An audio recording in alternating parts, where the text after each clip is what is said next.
Bruce Jordan. Robert Salazar. We're working, the company is out of Vancouver, Norson Construction. This was a demo for theater, and then from there now we are building a brew house. We're dealing with concrete, which was 60, 70 years old. And superintendent started noticing the slowdown, so he got on the internet, found the product, and then we experimented for a couple of weeks, I guess. Yeah. And finally bought a full pallet. And we ended up doing staggering both sides of the rebars, 6 inches apart. Made things 3 times as fast.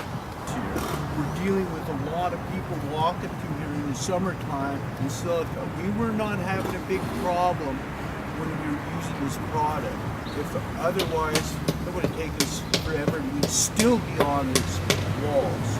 I haven't seen a construction project where time wasn't essential. So use your money wisely and smartly on new products that actually do the job and save you.